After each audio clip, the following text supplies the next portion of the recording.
I would have struggled a lot more. Okay?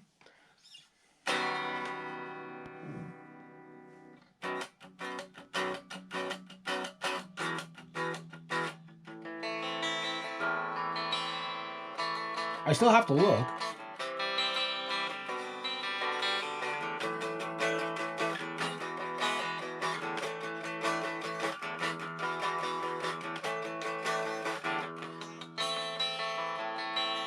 So I still have to kind of, I'm aiming for that A minor chord, and I still hit the E, whatever, but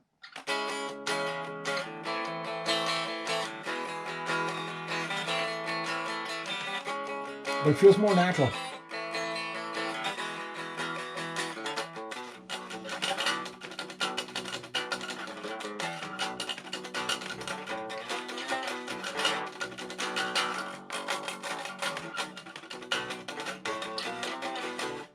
So it's getting more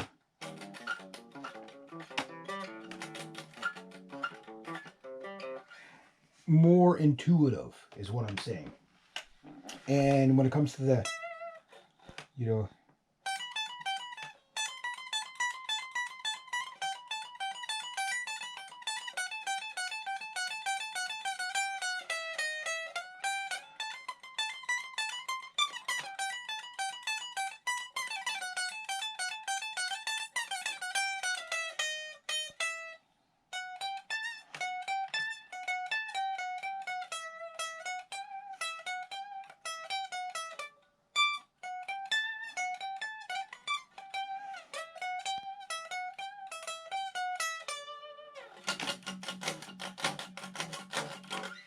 so I'm getting cleaner on it, right? So let's see if we can do this one.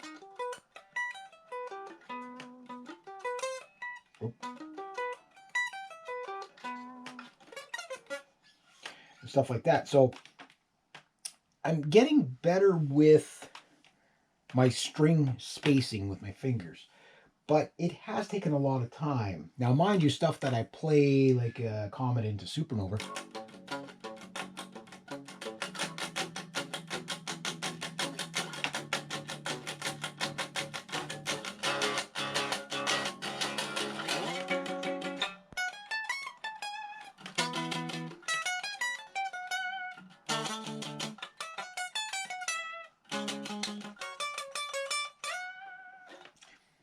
Getting smoother, because that was really hard to do that without a lot of buzzing earlier on.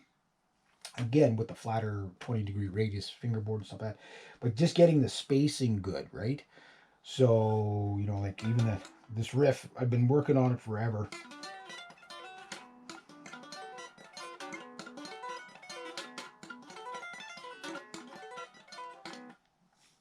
I'm able to tap it out without it sounding really extremely sloppy, right?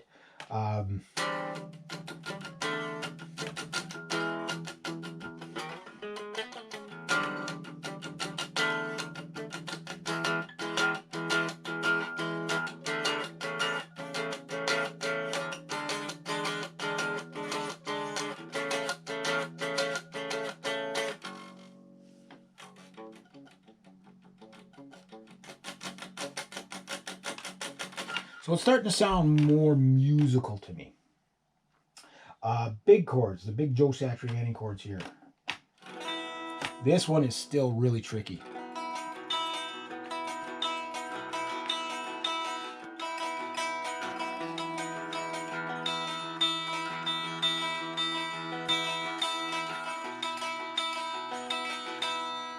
And I'll just show you this chord. This is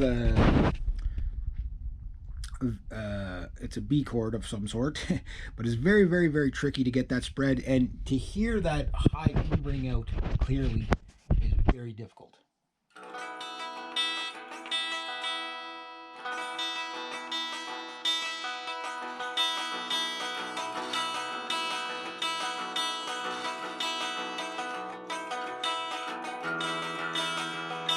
So it is a chord that you could jump to on a 24 3/4 scale pretty quick. On a 25 1/2, a little bit not as quick, But on the 26.5 scale, that is work to get that chord. That is a very difficult chord, which is also in my comment to into Supernova. Everything else,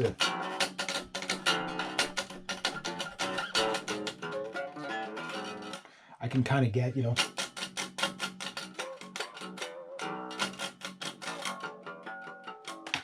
and it's becoming more intuitive, which makes it a lot more fun to play.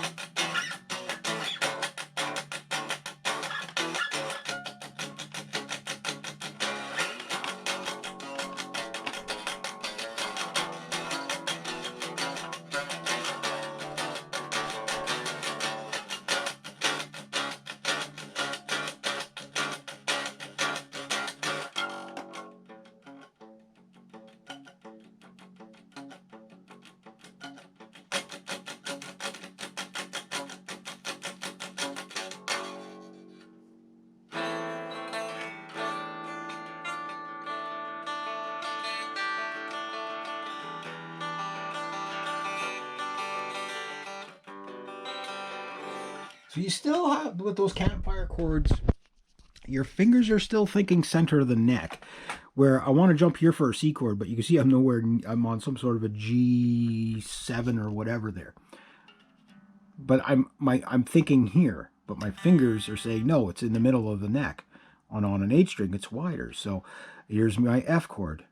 But if I go for the F, a lot of times what will happen is I'll hit the C. And this is probably what's happening. So when I go for that D minor chord there, a lot of times I end up here. Like everything's shifted up one fret. And it's kind of like you have to kind of compensate for that. So I have to be still conscious about jumping on those chords.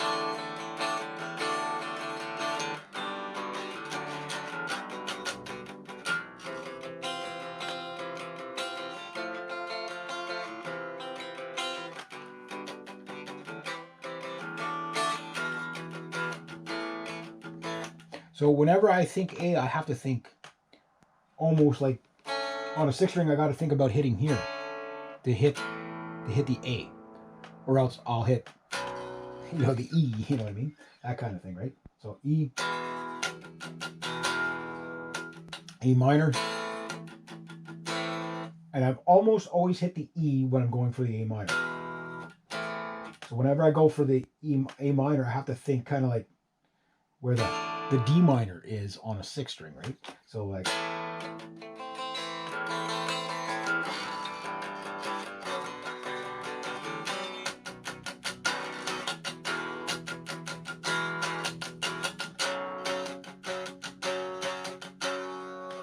so it's very easy if I want to hit a B chord,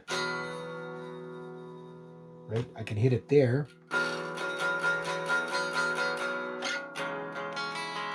My C minor, my D, or sorry, D minor, D, D minor, C minor there. So I can starting to fly around the neck a lot more intuitively,